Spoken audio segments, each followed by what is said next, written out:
That afternoon, I sat in my private office on the 41st floor, where floor-to-ceiling glass walls cloaked the room in a cold facade, offering an unfiltered view of the city. Below, the crowd moved as if the world never paused. But I was slowing down. Or rather, I was waiting. On the desk lay the latest design of Ethereal Core's artificial intelligence system. Spread open, yet I had no interest in the numbers. I had read it 3 times that day. Not to find errors, but to keep myself occupied. Occupied with other thoughts. Across the building, she was likely busy presenting a project to Pinnacle Solutions' board. A place where, for the past 2 years, my wife had been climbing each rung. And honestly, I used to be proud. Truly. Until things started to smell off. She began coming home late. At first a few evenings, then weekly, and now it was routine. Each time I asked, she responded with a forced smile and some bland office stories. All plausible, yet none felt genuine. I'd been in the investment world long enough to discern when words are just a facade. The irony, she had no idea she was living with someone the tech industry was desperately trying to unmask. Ethan Hale, the name I used on tax documents, social media, and even work emails, was merely a front. Behind Ethereal Core, a company valued at nearly $4 billion, 0 cents, was me. No one knew, except one person. Still pretending to be a tech guy on a monthly salary, a deep, raspy voice accompanied the sound of the office door slamming shut. I looked up to see Caleb, my best friend since high school, now chief strategy officer at an investment firm, where I quietly held a 35% stake. Pretending? I call it a defensive strategy. I flicked a finger towards the bourbon bottle he favored, then returned to the screen. Claire still thinks you make about $180,000 a year, he asked, a hint of mockery in his tone. I nodded, sipping some water. And she's growing increasingly annoyed at my lack of ambition. Caleb chuckled, but it wasn't a joyful sound. You know she's about to be promoted to vice president, right? And the one pushing her into that seat, if I'm not mistaken, is Richard Emerson, her direct boss. I clenched my hand slightly. I'd heard that news 2 weeks prior, not from Claire, but from a very private source in Pinnacle's finance department. She had never mentioned Richard, but the closed-door meetings, hotel bills coinciding with meetings, and those business trip reports all had oddly convenient overlaps. How long have you known? I asked. A few months, Caleb replied, his eyes dimming. I thought you'd have acted by now. Not yet, I responded, my voice as steady as a frozen lake. I didn't have enough data. But now, I do. I opened my laptop, displaying a security video from the house earlier than usual, changing into a burgundy dress, and leaving after just 15 minutes. A dress I'd never seen in our wardrobe. When was this recorded? Caleb asked, his face turning serious. Yesterday afternoon, when she claimed to be in a finance meeting. The room grew heavy. Caleb set his bourbon glass on the table without taking a sip. So, what are you planning to do? He inquired. I stared intently at the video replaying for the 4th time, then calmly said, buy out Pinnacle. Then let her know that the vice president position she traded her body for is now under my appointment. Caleb paused. Not because of the money, but because he knew that when I spoke of taking control, it wasn't an empty threat. I'll start by purchasing shares from the old shareholders. And you? Find someone who can expose Richard Emerson's shady dealings. I stood up, drawing the curtains. Below, the city lights still shimmered, but tonight they seemed colder than ever. It's time to end this game. He didn't sleep that night. The hidden camera footage in the bedroom had no sound, but what I saw was clear enough. Claire removed her coat, walked straight to the wardrobe, and took out a short black dress. Something I'd never seen before. She stood before the mirror, applied dark red lipstick, then quickly sent a message on her phone. 12 minutes later, she left the house. I replayed the video for the 6th time, pausing at the moment Claire looked directly into the mirror and smiled. A very peculiar smile. Not the kind she gave me, certainly not the smile of a tired wife returning from work. It was the smile of someone leading a double life, believing both were under control. I closed the laptop, leaning back in the chair. Outside, dawn was breaking. A new day began, and for me, it marked the start of a ruthless campaign. I called Caleb at 6 a.m. He sounded groggy, but upon hearing my voice, he immediately became alert. Is it serious? I need a list of all minority shareholders of Pinnacle Solutions, as soon as possible, and arrange a private meeting with Ellie Morrison from the legal department. She's the only one who's ever stood up to Richard Emerson without being sidelined. Caleb was silent for a few seconds, then nodded over the phone. I'll handle it. What's your plan? I'm going to burn the entire board, piece by piece. 3 days later, I obtained an internal report detailing Richard's expense history. Seemingly harmless details: restaurant bills, hotel bookings, exorbitant taxi fares after office hours. When cross-referenced with GPS data and HR time logs, suddenly appeared suspiciously perfect. Claire appeared in at least 17 of Richard's unexplained expenses over the past 3 months. She never reported these extra hours to the company, yet Richard approved them directly. I quietly printed each file, marking the times and locations. Each puzzle piece was locking into place. I said nothing to Claire. I still greeted her with a light smile each morning, still made coffee and placed it next to her handbag, still mentioned I'd be home late due to work. She began to relax, making phone calls at home with an oddly cheerful tone, forgetting that the GPS device in her car had been connected to my system for years. I knew every street she turned onto, every minute she paused outside the Harbor Point Hotel, every time Richard exited the car before she drove off, as if nothing had happened. I wasn't angry, I was taking notes. Then, I called Ellie Morrison. We met at a quiet bar on the west side of Chicago, a place no colleagues frequented. Ellie, in her early 50s, had eyes sharp as blades, short silver hair, and got straight to the point. I know Richard's trash, she said, pouring herself a glass of scotch.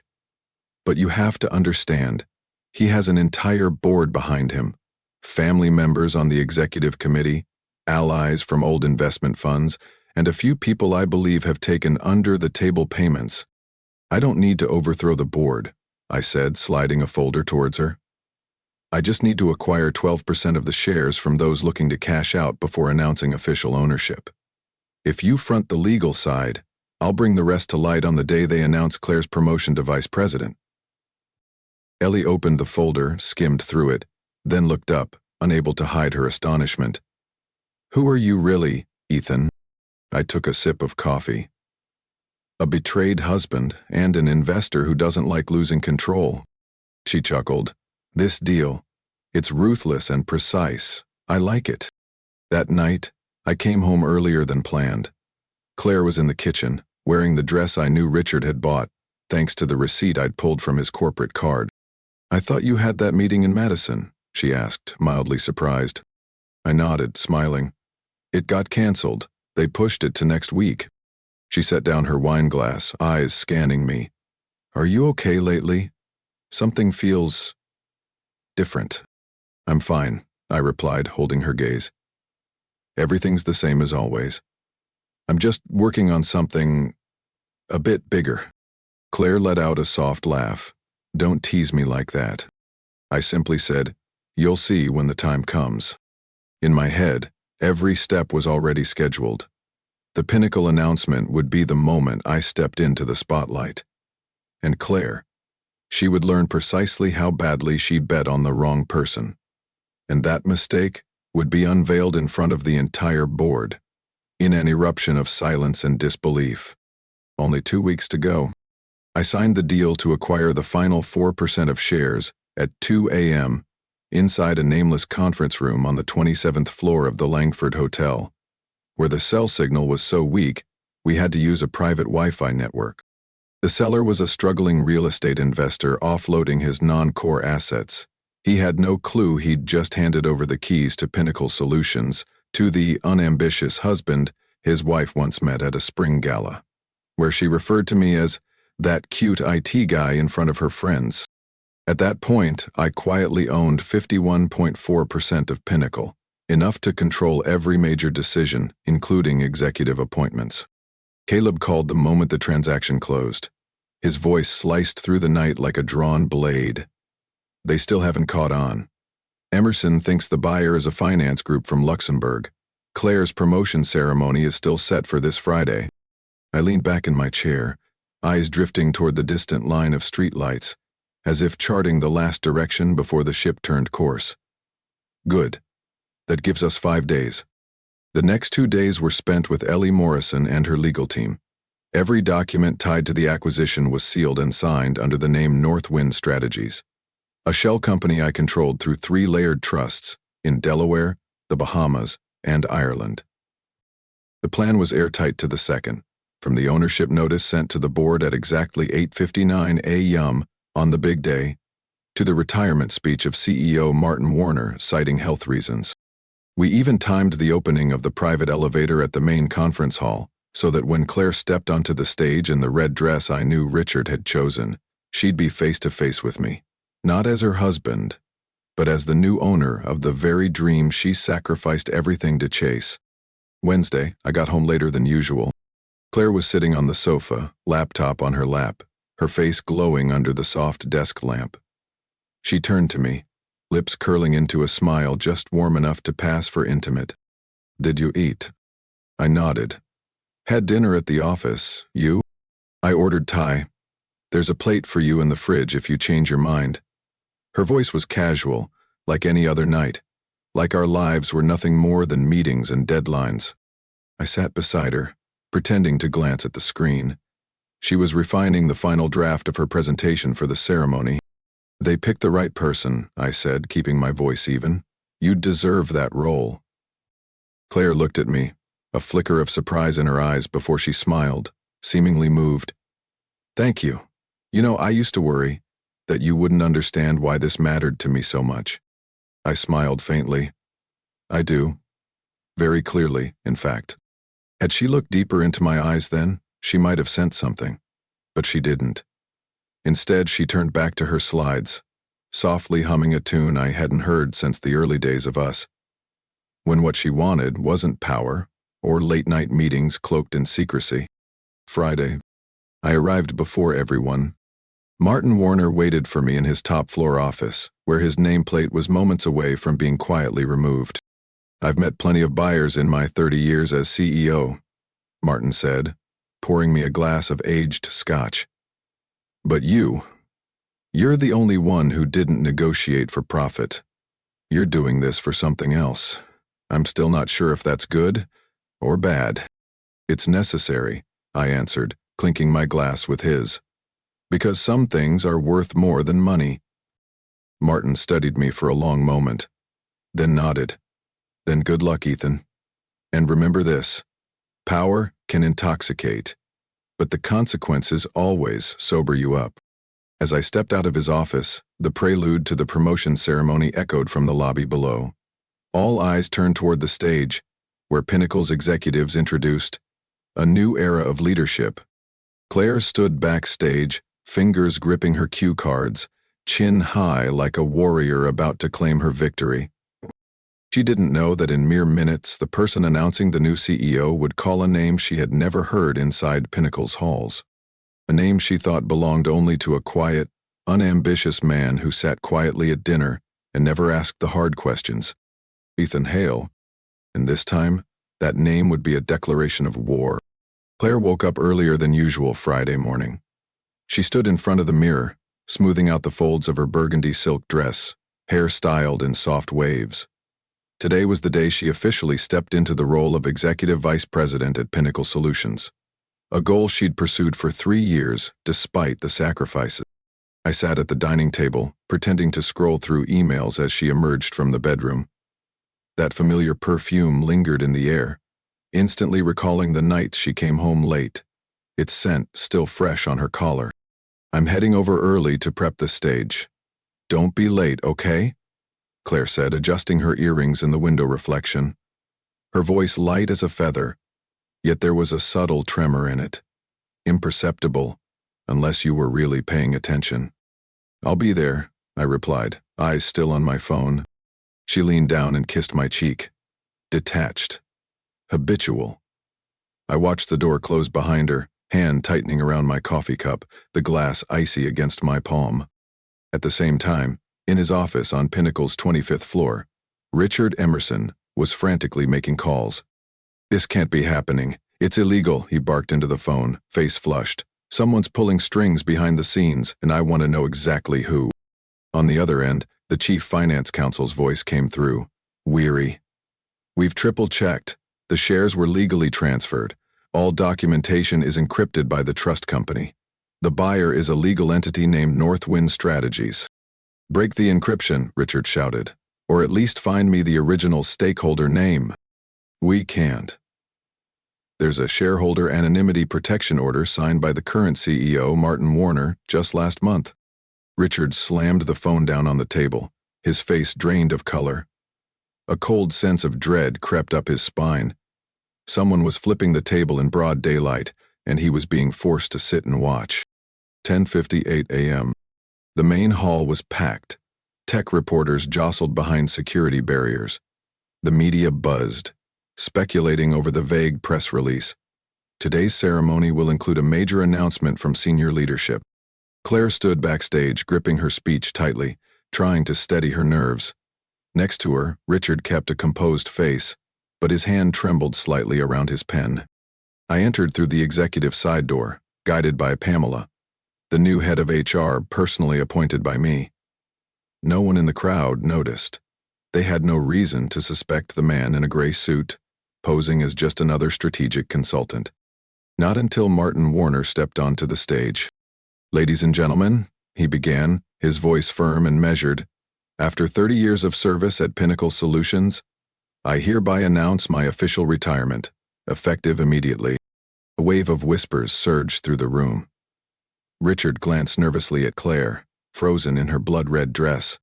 "And now," Martin continued, "it is my honor to introduce my successor as CEO of Pinnacle, who also happens to be the individual who has just completed the acquisition of the company's controlling interest." I walked onto the stage to a roar of gasps and murmurs. Each step landed like a hammer. The spotlight blazed into my eyes, but I could still see every stunned face below. Claire stood paralyzed, her expression ghost-white. Richard's jaw dropped, the pen slipping from his fingers. I took the microphone, eyes sweeping across the board and executive team. "Good morning," I began, voice steady. "I'm Ethan Hale. For the past 10 years I've been the founder and CEO of Ethereal Core. But to you, I was just another mid-level consultant. Today, I'm here to announce a new chapter for Pinnacle Solutions. Under my leadership, as the new majority owner." The hall erupted. I glanced at Richard and Claire. "We'll begin by re-evaluating our governance structure, reinforcing ethical standards, and ensuring that those who abuse their positions for personal gain are held accountable." My eyes rested on Claire. "And finally," I said more quietly, "we're not just looking for competence. We require integrity. Those who demonstrate both will always have a place at Pinnacle. Those who don't should start packing." Claire still hadn't moved. Her eyes were unfocused, her breath caught in her throat. I offered the faintest smile, not in triumph, but as closure. I stood beneath the stage lights at Pinnacle's main auditorium, the spotlight squarely on my face, but my gaze fixed to the right, where Richard Emerson sat stiff as stone, every muscle locked, as if a single nerve was holding him upright. Behind him, Claire remained frozen. I gave a subtle nod to Pamela Strickland, the HR director. She walked onto the stage holding a thick folder, her presence commanding, almost surgical. "Before we conclude today's announcement," she said, her voice ringing throughout the hall, "we have an internal update from the new executive board regarding corporate conduct." A hush fell. Heads began turning toward Richard, as if the scent of blood had just hit the water. Following an internal investigation, legal verification, and collected statements from relevant personnel, we've concluded that Mr. Richard Emerson, Senior Vice President, has committed serious violations of company ethics policy. A loud, "Oh my God," burst from the back. A young female employee covered her mouth, not in shock but in satisfaction. Pamela continued. Violations include using his authority to coerce personal relationships with subordinates, approving unauthorized budget expenditures for non-work activities, and deliberately concealing misconduct through off-the-record transactions. Richard shot up, his face red and mouth open, about to speak, but I raised my hand before he could utter a word. "I gave you a chance," I said firmly, "a chance to resign quietly. But you chose to mock the integrity of this organization." I turned to the 2 security guards stationed at the main doors. "Please escort Mr. Emerson off the premises. Termination documents will be delivered by email and certified mail today." All eyes followed as Richard flailed, sputtering nonsense. His arms were restrained and he was led out like a petty thief caught at a department store. The door thudding closed behind him marked the end of it all. I turned back, eyes locking on Claire, still in that burgundy dress. But now her gaze had lost its fire. Her pride wilted. She forced a weak smile, maybe hoping I'd take her hand and salvage a sliver of dignity on stage. But I looked right past her, never stopping, as if she were a misplaced staffer standing in the wrong frame of a formal photo. I took the mic once more. "Pinnacle isn't just a company," I said, every word sharp. "It's a place where integrity, effort, and accountability come first. Anyone who can't meet that standard will no longer have a place on my team." The room fell into absolute silence. After the ceremony, people dispersed slowly. Congratulations, wary glances, whispers trailing every hallway. I left quietly. But as I turned into the private elevator, Claire was already there. "Ethan," she said, voice low and trembling. I didn't respond. As the doors began to close, she reached out, stopping them and stepping inside. No one else, just us, and an air so dense it could have cracked glass. "How long have you known?" she asked, eyes searching for the softness she once found in me. "Since you started lying a little too smoothly," I replied without looking at her. "Since you said my name the way people speak to a housekeeper, even." I turned, locking eyes with her. "You want to know what made me decide to expose Richard in front of the entire company? It wasn't the secret charges. It wasn't the betrayal. It was the night of the award ceremony 3 months ago, when I stood to go on stage with you and your team, and you hissed through your teeth, 'Sit down. Don't embarrass me.'" Claire froze. I watched her shoulders slump, her eyes fall into the abyss that once held all her confidence. "You didn't know who I was," she whispered. "No," I said. "You knew. You just never thought I could make you bow." The elevator doors opened on the executive floor. I stepped out, leaving her behind in the dim golden lights. No goodbyes, because from the moment she stood frozen while Richard was dragged out, saying nothing, I knew Claire had chosen her side in this power game. The following afternoon, I left an envelope on Claire's desk. Inside was a completed divorce petition, along with a short letter. Just 4 lines. "We both made our choices, and the price is ours to bear. You keep all your personal assets. The apartment is mine. The filing's already been submitted. Sign and return it whenever you're ready. Ethan." No signature was necessary. My handwriting was distinct. Claire had always recognized it from my accounting notes since the first day we met. That night, all her access to the apartment, door code, garage pass, intercom, was revoked. I booked her 3 nights at a small suite in the Dunwell Hotel, 4 blocks from Pinnacle headquarters. Not far enough to disrupt her job, but just far enough for her to understand she was no longer part of my private world. Claire didn't call, didn't text, didn't cry. She checked into the hotel at 9:43 p.m., confirmed by the synced payment system. Then, silence. Like someone resigned to accept everything in quiet. But I knew silence didn't mean she wasn't hurting. 3 days later, Pamela reported that Claire still showed up at the office on time, completed all reports without a single error. No time off, no breakdowns, just quieter, skipping optional team meetings, and withdrawing from all work, social channels. "She's holding it together," Pamela said curtly. "No drama, no begging, just work, and she's good." "Good," I replied, without even a trace of gloating. "As long as she knows where the lines are." That night I received an email from internal security. Dominic had attempted to access headquarters through an old employee entrance. He was carrying an expired ID, stammering as he was stopped, claiming he just needed a few minutes to speak with Claire. I ordered all residual access shut down and issued an alert to every Pinnacle branch. Dominic Foster was no longer an employee and was prohibited from contacting any staff, including via work email. But I knew it wasn't over. Sure enough, Claire received a message from Dominic the very next day. He used an unknown number, the tone frantic. I was set up. It wasn't just the firing. He planned it all from the start. To destroy us. You know it, right? He's not doing this for the company. Meet me, just once. We have to do something. Claire didn't reply, but she forwarded the entire message to Pamela, with a note, "I don't want any part of this. Please forward to Ethan if needed." When Pamela handed me the printed copy, I scanned Claire's handwriting. Thin, clean, sharp like a blade slicing through the past. I nodded to Pamela. "We need to keep closer tabs on him. I won't tolerate another breach." That night, for the first time in months, I drove alone through the city. No meetings, no phone, no assistant beside me, just old jazz playing. Music, Claire once said, feels like fog, when we used to eat instant noodles after long shifts. I stopped at an old corner near Central Park, where we first kissed. Not to reminisce, but to look straight at the scar I'd chosen to carry for life. I didn't regret leaving her, but I won't deny there was a time I truly believed we could rise together. The pain lies in this. I was right.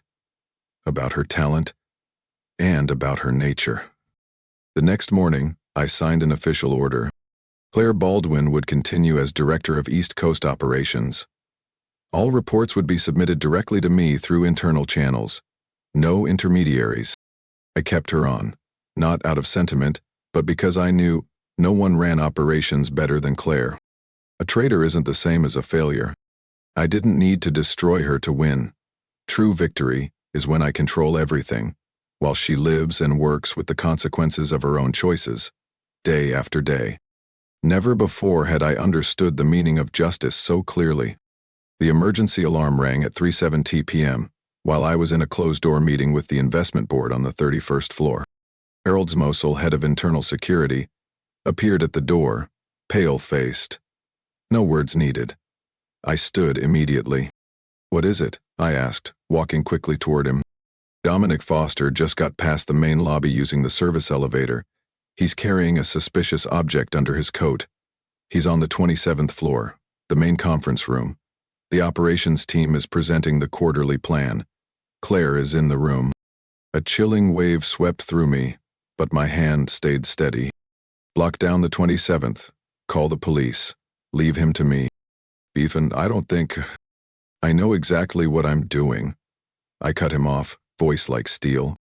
I left the room and headed straight to the secure vault on the technical floor, where a small box held a Glock 19 from the days I oversaw cybersecurity for international branches. My hands didn't tremble as I loaded the clip.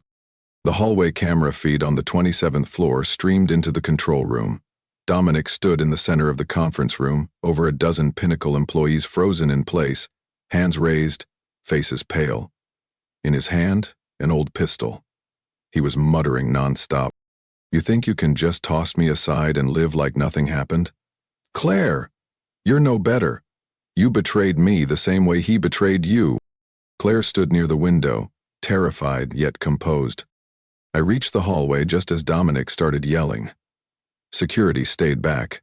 One wrong move, and there would be blood. I spoke, not a shout, not a command, just a firm invitation. "Foster." He spun around.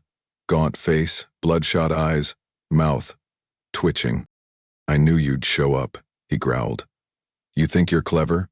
Expose me in front of everyone and sit on your throne like a king? I've got nothing left to lose." "They do," I said, raising one hand as if adjusting my tie. They're not part of this. Let them go.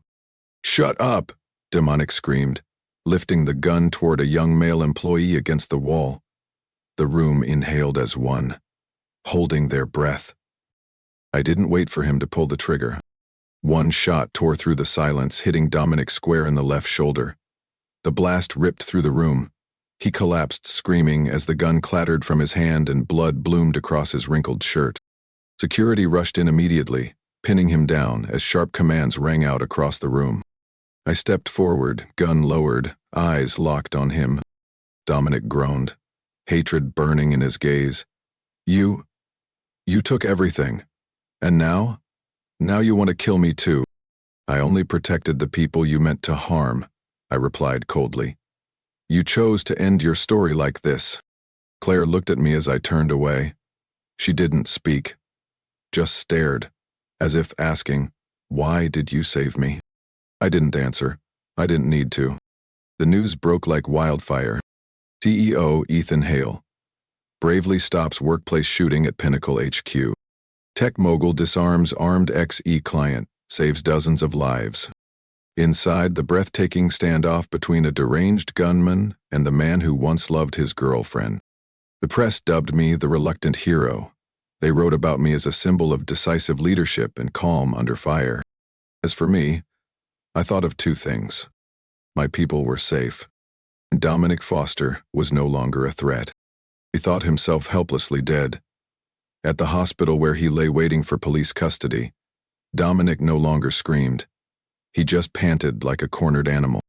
Claire had stopped by once but didn't go in. She stood in the hallway, looking through the glass. I arrived later. She turned toward me, her eyes dry but cracked at the edges. You knew he might kill you, didn't you? Yeah, I said. Why didn't you let someone else go in?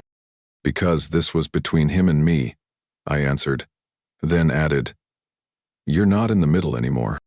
Claire lowered her head. She didn't apologize, didn't blame. Maybe for the first time since everything collapsed, she simply accepted. I left the hospital without offering her a ride. Everyone walks their own road, and me, I was finally on one that didn't carry anyone else's shadow. Claire started arriving at the office earlier than anyone else, often the first to turn on the lights in the operations wing. Those who used to whisper behind her back now quietly handed her reports for review, because no one could deny the engine she ran was smoother than ever. No more casual meetings, no off-topic emails, no lunches longer than 30 minutes. She had become a silent but irreplaceable gear in the machine I led, and I let it happen. No interference, no favoritism. I wasn't trying to be cold. I simply had no emotion left for her. All of it had been folded away, compressed into the moment she stood outside that emergency conference room, watching me draw a gun. From that second on, we were nothing but colleagues. I read every report she submitted. Flawless figures, clear timelines, itemized budgets.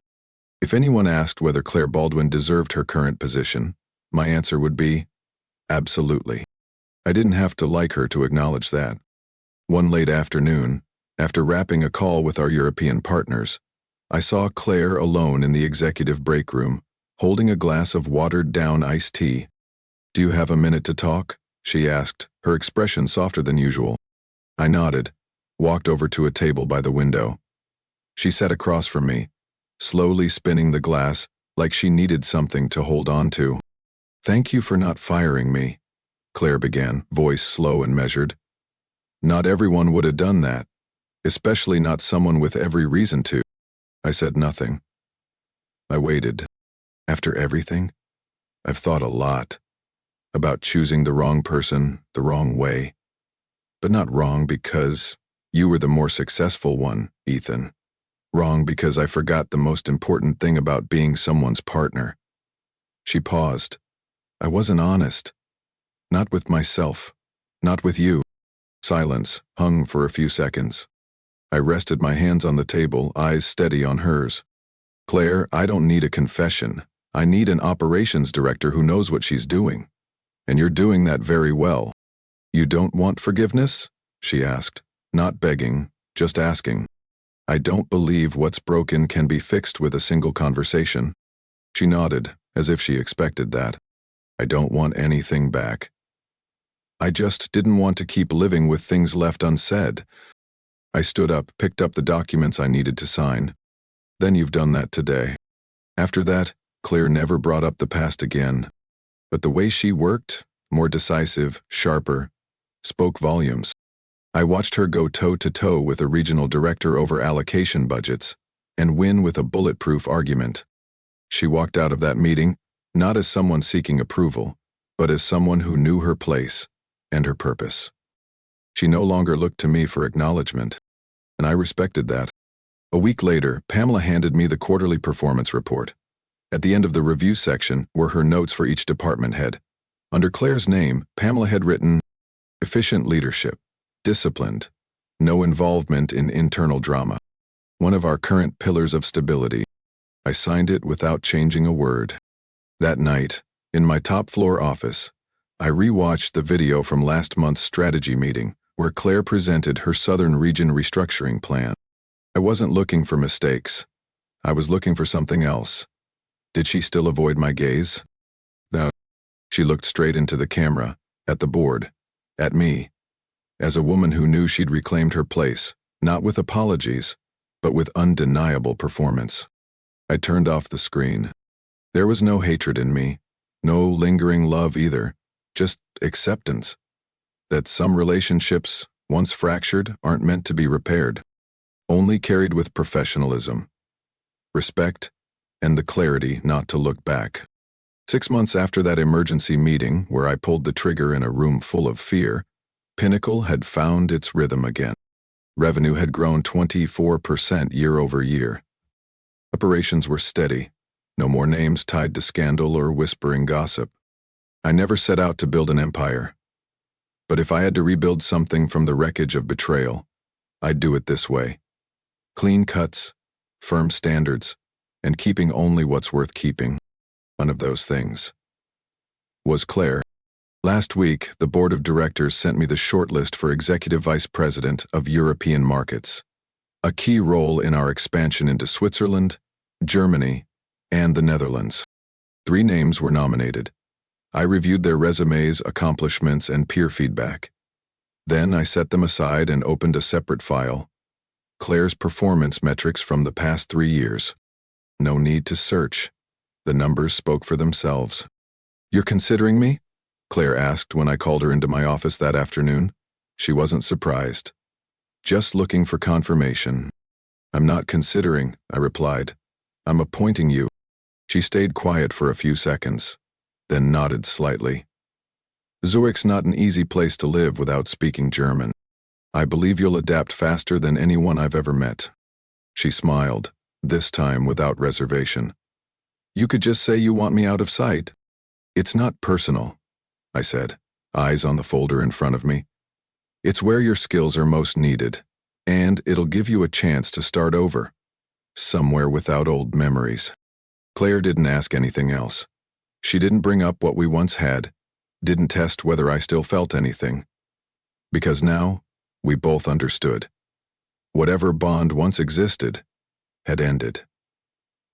Not with a fight, not with forgiveness, but through a long stretch of silence and work. That was the only way 2 broken people could remain under one roof. Professionally. Where do I leave? 3 weeks, the contract is ready. She left the room lighter, with no questions hanging in the air. Dominic Foster was sentenced to 7 years in prison for illegal weapons possession, armed trespassing, and threatening lives on corporate property. He didn't appeal. No one defended him. He vanished from the corporate world as if he'd never existed, except for the internal files locked in the company vault, a reminder that one wrong move could erase an entire career. I wasn't happy. I wasn't satisfied. I just felt the outcome was right. 3 days before Claire's flight to Zurich, she texted me. Short, just a few lines. "I've signed the contract, everything's set. Thank you for giving me a real opportunity, at the right time, in the right place. I won't let you down. Claire." I didn't respond. There was no need. Instead, I asked Pamela to prepare a handwritten letter from the executive board, signed by me, formally acknowledging Claire's role in our operational restructuring.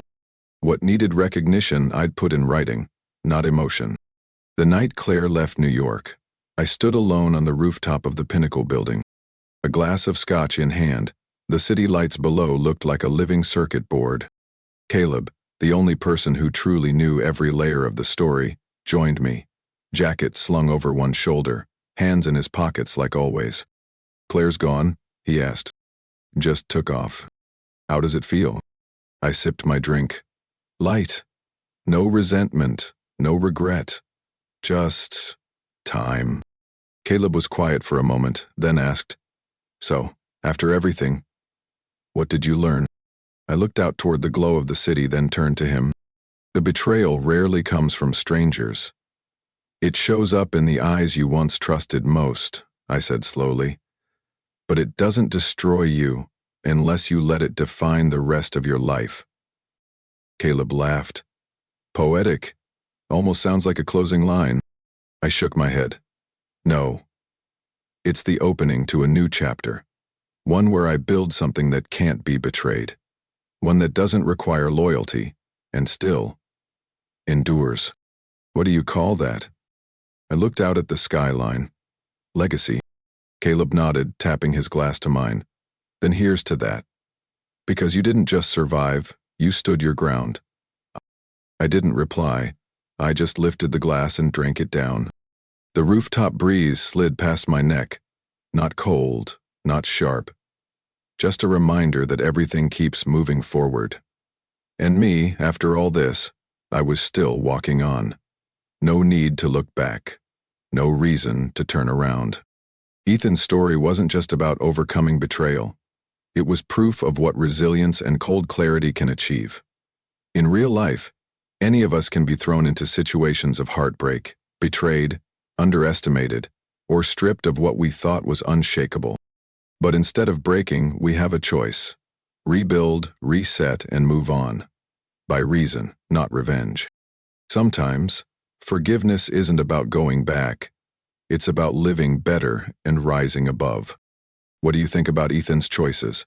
Was he too cold? Or was that the only way to protect himself? Share your thoughts in the comments, and don't forget to follow the channel for more powerful family and life stories to come.